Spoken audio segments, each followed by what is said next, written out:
샬롬, 이동춘 목사입니다. 오늘도 여러분의 삶이 주님의 평안으로 가득하시길 기원하며 하나님의 말씀을 나누겠습니다. 오늘 말씀은 로마서 8장 24절에서 28절 말씀입니다. 우리가 소망으로 구원을 얻었음에 보이는 소망이 소망이 아니니 보는 것을 누가 바라리요. 만일 우리가 보지 못하는 것을 바라면 참음으로 기다릴지니라. 이와 같이 성령도 우리의 연약함을 도우시나니 우리는 마땅히 기도할 바를 알지 못하나 오직 성령이 말할 수 없는 탄식으로 우리를 위하여 친히 간구하시느니라. 마음을 살피시는 이가 성령의 생각을 아시나니 이는 성령이 하나님의 뜻대로 성도를 위하여 간구하심이니라. 우리가 알거니와 하나님을 사랑하는 자 곧 그의 뜻대로 부르심을 입은 자들에게는 모든 것이 합력하여 선을 이루느니라. 아멘. 로마서 8장 24절에서 28절의 말씀으로 소망은 결코라는 제하의 말씀을 나누겠습니다. 그리스도인에게는 세 가지의 중요한 신앙적이면서 윤리적인 가치가 있습니다. 믿음, 소망, 그리고 사랑입니다. 이 가치는 그리스도교에 있어 존재적이고 실제적인 가치이기도 합니다. 이렇게 볼 때 믿음, 소망, 사랑은 그리스도교에 있어 생명처럼 여겨야 할 가치인 것입니다. 믿음, 소망, 사랑을 뺀 그리스도교는 상상할 수 없겠고 상상해서도 안 답니다. 여기서 분명히 해야 할 것은 이 중 어느 것을 더 강조해서도 덜 강조해서도 안 된다는 점입니다. 이 세 개의 가치는 마치 삼위일체와 같기 때문입니다. 믿음, 소망, 사랑은 서로에게 긴밀하게 연결되어 있습니다. 그래서 믿음을 이야기하더라도 그 안에는 소망과 사랑의 개념이 들어 있습니다. 소망을 이야기하더라도 믿음과 사랑이 자연스럽게 들어가 있습니다. 사랑을 이야기하더라도 믿음과 소망이 당연히 드러나게 되어 있습니다. 이렇듯 믿음, 소망, 사랑은 결코 별개이지 않습니다. 이러한 관계 속에 있는 믿음, 소망, 사랑 중에 오늘은 소망을 두고 말씀을 나누려고 합니다. 그렇다면 소망이 무엇인지부터 살펴보는 것이 좋겠죠? 소망이란 무엇일까요? 이해를 돕기 위해 소망은 욕망이 아니라는 사실부터 밝히는 것이 좋겠습니다. 헛된 것을 바라는 것을 두고 욕망이라고 합니다. 물론 소망처럼 무엇을 간절히 바라는 것이 욕망이지만 욕망은 소망이 아닙니다. 욕망의 의미를 가장 잘 드러내는 이야기는 시지푸스의 신화입니다. 굴러 떨어질 것을 알면서도 산꼭대기에 바위돌을 올리려는 무의미한 반복 행위를 하는 것이 욕망입니다. 이회수 선생의 책 중에 감성사전이라고 있습니다. 거기에 욕망과 소망의 차이가 이렇게 설명되어 있습니다. 자신이 잘되기를 바라는 마음을 욕망이라 하고 타인이 잘되기를 바라는 마음을 소망이라 한다. 욕망이 실현되기 위해서는 타인의 희생이 필요하고 소망이 실현되기 위해서는 자신의 희생이 필요하다. 욕망이 철저히 이기적이라면 소망은 매우 비이기적입니다. 욕망이 폭력적이라면 소망은 희생적입니다. 그렇기 때문에 성경은 끊임없이 욕망을 배제한 신앙, 소망 가운데 사는 신앙을 강조하고 있습니다. 오늘의 본문도 예외적이지 않습니다. 소망 중에 살라고 말씀하십니다. 24절을 보실까요? 우리가 소망으로 구원을 얻었음에 보이는 소망이 소망이 아니니 보는 것을 누가 바라리요. 바로 여기 24절에서 우리는 정리해야 할 것이 있습니다. 소망이 단순히 욕망이 아니라는 이해에만 머물러 있어서는 안 된다는 사실입니다. 소망은 구원과 보이지 않는 것과 연관되어 있다는 사실로 나아가야 합니다. 우리가 믿는 소망은 구원에서 시작합니다. 구원이 무엇입니까?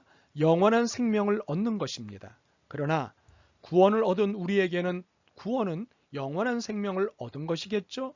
물론 아직이지만 이미 구원을 받았기 때문입니다.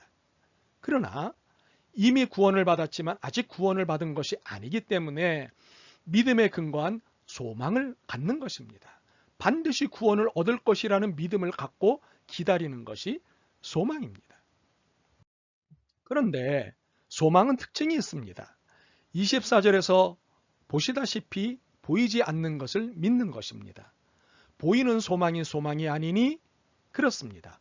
보이지 않는 것을 보는 것이 믿음이기 때문입니다. 소망은 믿음이 필요한 것입니다. 그런데 이처럼 믿음에 기댄 소망임에도 불구하고 소망은 견뎌내는 데 따른 불안감을 갖게 됩니다. 이를 25절에서 26절이 잘 설명하고 있는데요. 만일 우리가 보지 못하는 것을 바라면 참음으로 기다릴지니라. 이와 같이 성령도 우리의 연약함을 도우시나니 우리는 마땅히 기도할 바를 알지 못하나 오직 성령이 말할 수 없는 탄식으로 우리를 위하여 친히 간구하시느니라. 우리가 믿음으로 소망을 갖고 있지만 현실에서 여러 어려움을 만나면 믿음이 흔들리면서 소망도 흔들립니다. 어려움들을 잘, 때로는 간신히 견뎌내다가도 더 이상 견디기 힘들어지는 때가 있기 마련입니다.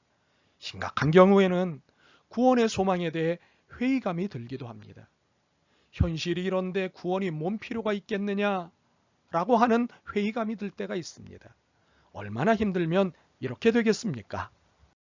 혹시 이렇게 구원의 소망에 대해, 하나님 나라의 소망에 대해 회의감에 빠진, 또 다른 말로는 시험에 빠진 경우를 두고 믿음이 없다고 핀잔을 해야 할까요?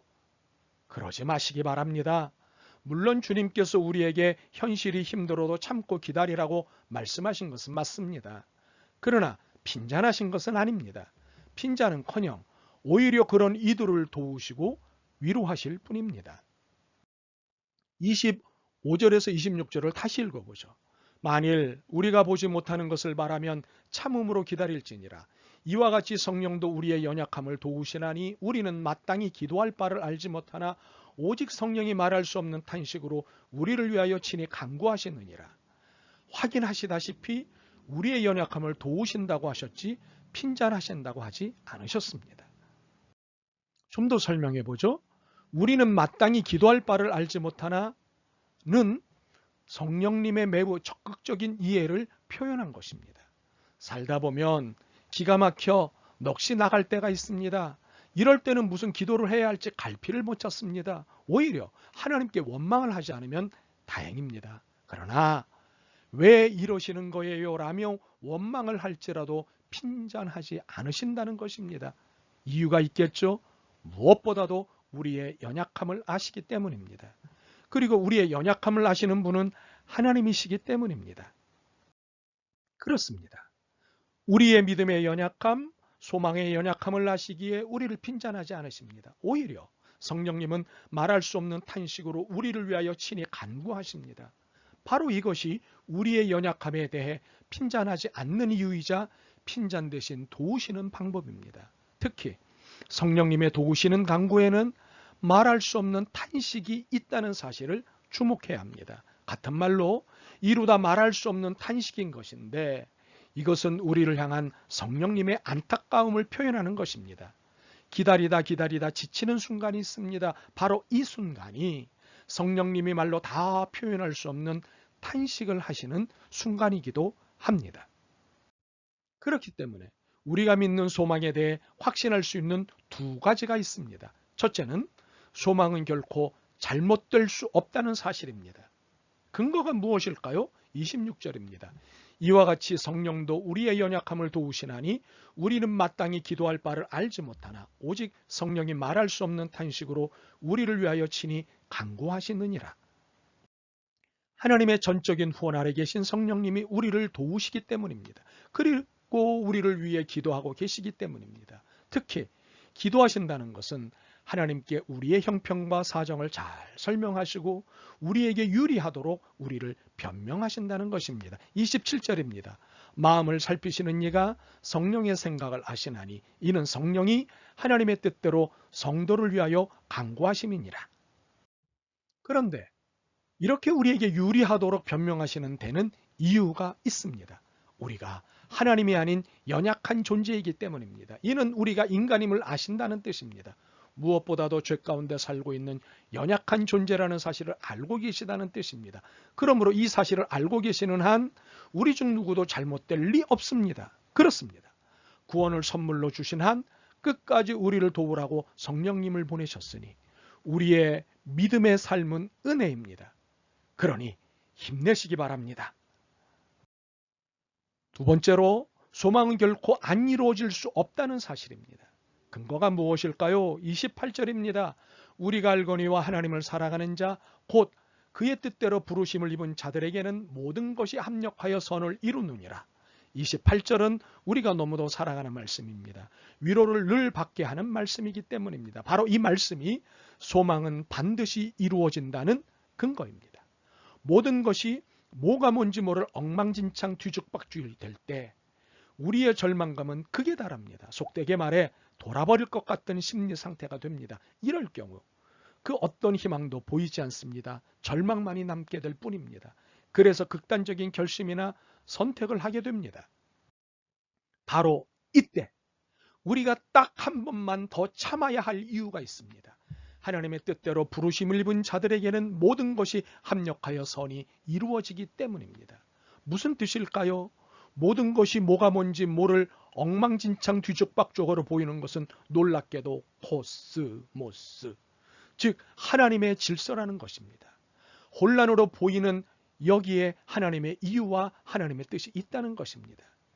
그러므로 때가 되면 조금만 더 참으면, 아니 한 번만 더 참으면 이 고난과 어려움의 이유가 드러나고 결국 이것이 하나님의 구원이요 은총이라는 사실을 알게 된다는 것입니다.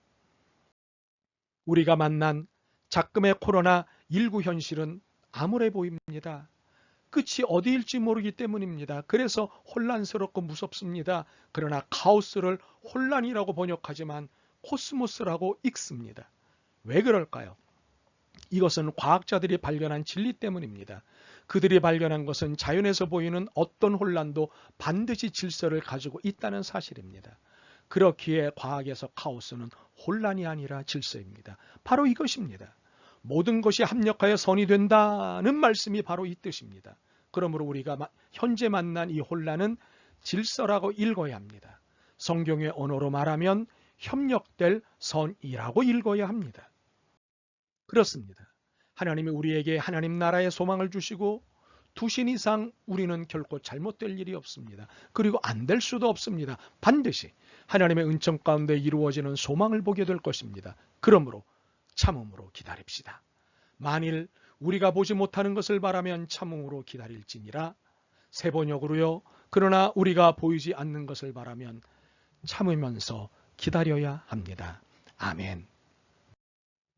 신앙이 깊었던 덴마크의 철학자 케르케고르는 그의 주조인 죽음에 이르는 병을 세상에 내놓으면서 이런 이야기를 했습니다. 절망은 죽음에 이르는 병이다. 쉽게 절망하여 포기하면 마음까지 해친다. 여러분, 소망의 반대는 절망입니다. 하나님은 우리가 절망하는 것을 반대하십니다. 그렇기에 성도들이 절망에 빠질 때 가만히 있지 않으십니다. 말로 다 표현 못할 탄식으로 여러분을 안아주십니다. 그리고 이번만 참고 기다리라고 다독이십니다. 그리고 곧 보시게 될 것입니다. 절망처럼 보이는 이 일이 악이 아니라 선임을. 아멘. 주님, 원치 않지만 절망 가운데 자주 빠집니다. 지금도 원치 않지만 코로나19를 이유로 절망 중에 있습니다. 주님, 저희들의 이 연약함을 도와주옵소서. 자주 넘어지고 실망하고 절망하는 저희들을 긍휼히 여겨 주옵소서. 예수 그리스도의 이름으로 기도드립니다. 아멘. 여러분의 믿음과 삶을 오늘도 응원합니다. 사랑합니다.